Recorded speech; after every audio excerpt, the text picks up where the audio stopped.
E aí, meu amor, tudo bem com você?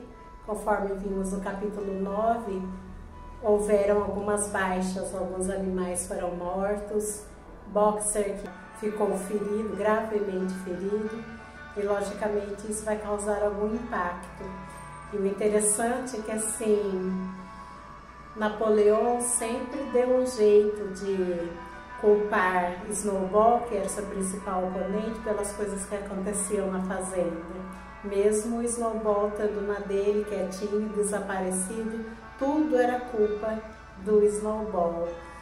E outra coisa, aquilo que antes eles proibiam, como dormir em cama, daí agora era proibido dormir em cama com lençol. Beber, era proibido beber em excesso. Então é interessante como mudam as leis para o seu próprio prazer, o seu próprio benefício. Lembrando que os animais em geral não tinham acesso a esses privilégios. Eles eram concedidos apenas para o grupo que fazia parte do topo de linha, como hoje, né? Nós vemos que os governantes usufruem do bom, do melhor, aqueles salários altíssimos, usufruem de voos de primeira classe, quando não de jatinho particular, enquanto a grande população não tem nem mesmo o que comer.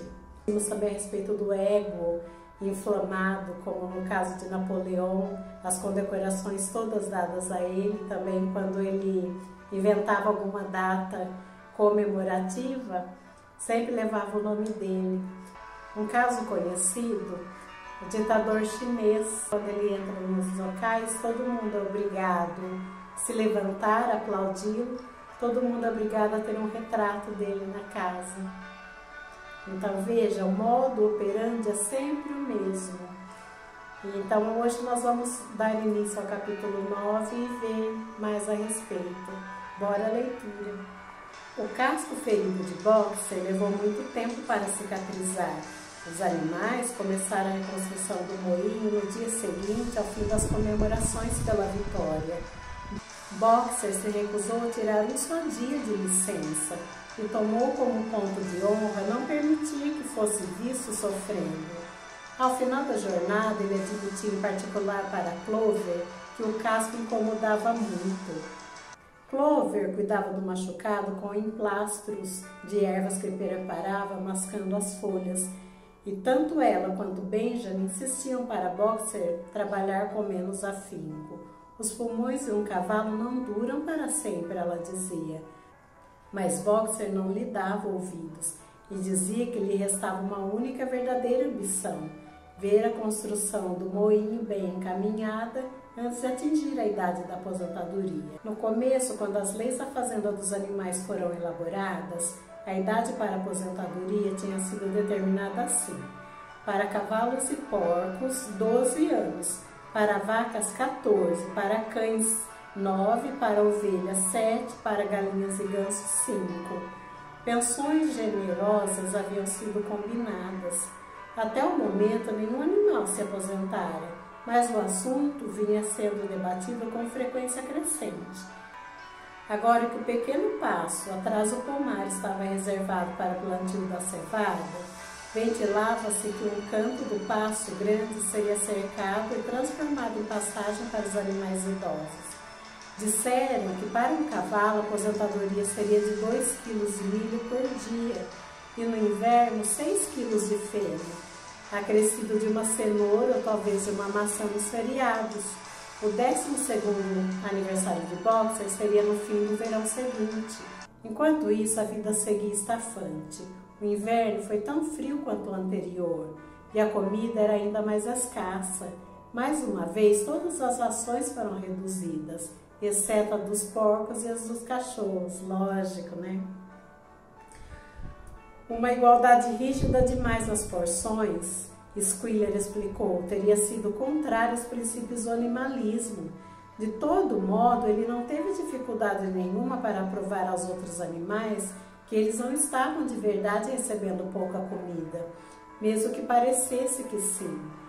No momento, certamente, tinha-se considerado necessário fazer um reajuste nas ações. Squealer sempre dizia reajuste, nunca redução. mas em comparação com a época de Jones, as melhoras eram imensas.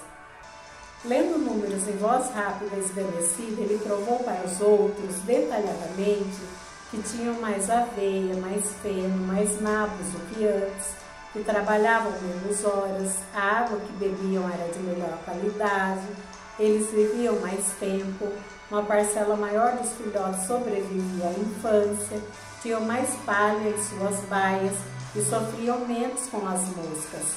Os animais acreditaram em cada palavra. A verdade é que Jones e tudo que ele representava praticamente haviam desaparecido da lembrança de todos. Eles sabiam que a vida agora era difícil e cheia de necessidades, que com frequência tinham fome, frio e quando não estavam dormindo em geral, estavam trabalhando. Mas, sem dúvida, tinha sido pior na época de Jones e todos ficavam contentes por acreditar nisso. Além do mais, antigamente eram escravos, agora eram livres. E isso fazia toda a diferença conforme Squealer não deixava de realçar. Havia muitas bocas extras para aumentar. No outono, as 4 porcas pariram quase simultaneamente e ao todo tiveram 31 filhotes. Os jovens porquinhos eram malhados e, sendo Napoleão o único macho da fazenda, foi possível adivinhar quem era o pai. Anunciou-se que mais tarde, quando madeira e tijolos fossem comprados, uma escola seria construída no jardim. Por enquanto, os leitões seriam ensinados pelo próprio Napoleão na cozinha da sede. Exercitavam-se no jardim e eram desencorajados a brincar com outros animais jovens.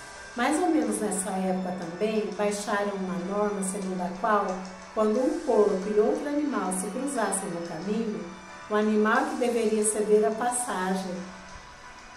Também decretou-se que todos os porcos, qualquer que fosse a sua posição, teriam o privilégio de usar fitas verdes nos rabicós das olivas.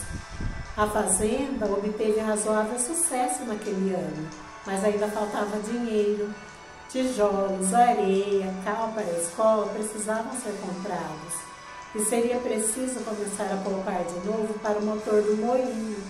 Fora isso, havia os lampiões a óleo, as velas para casa, açúcar para a mesa de Napoleão, açúcar esse que ele proibia aos demais porcos, alegando que os deixaria gordos.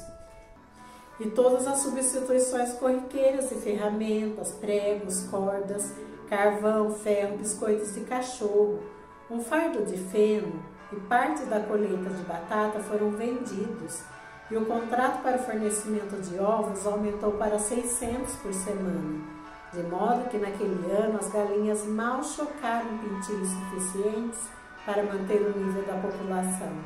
As rações já reduzidas em dezembro foram reduzidas de novo em fevereiro.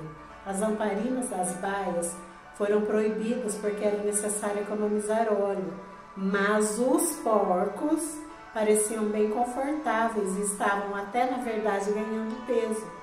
Certa tarde, no fim de fevereiro, um aroma quente, suculento e apetitoso, como os animais nunca tinham sentido, flutuou através do pátio, saindo da pequena cervejaria do lado oposto do terreno. A cervejaria tinha caído em desuso já na época de Jones e ficava depois da cozinha. Alguém disse que era cheiro de cevada sendo cozida. Os animais farejaram o ar famintos e se perguntaram se uma refeição quente estava sendo preparada para o jantar. Mas nenhuma refeição estava sendo preparada para o jantar. Mas nenhuma refeição quente apareceu. E no domingo seguinte foi anunciado que dali em diante toda a cevada seria reservada para os porcos.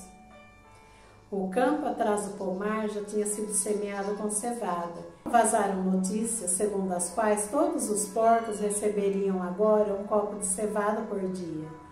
Para Napoleão 3 vezes mais e servida sempre numa terrina de sopa do aparelho de jantar Frau Derby. Então aquela coisa, o líder sempre vivendo no luxo, a população empobrecida, esfomeada, o líder sempre desfrutando de privilégio, enquanto a população ali faminta e esfomeada. Nós vimos aqui a construção de escolas só para os porcos. Por quê? Porque os porcos iam suceder a liderança. a população tinha que permanecer emburrecida, porque seria fácil de ser manipulado e enganado.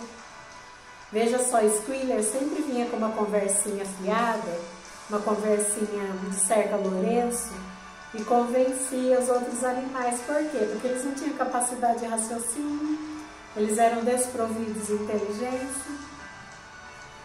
Então, tal como lá em 1945, nós vemos agora, as universidades, as escolas não passam de campo de militância para convencer as crianças e mais para frente adultos de que esse sistema é o correto.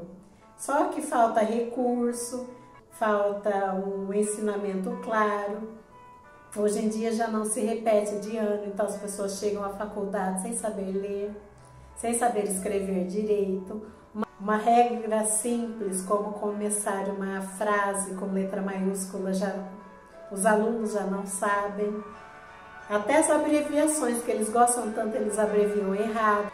Quer dizer, há um emburrecimento assustador e as pessoas simplesmente não se dão conta disso, de tão anestesiadas e tão manipuladas que elas estão.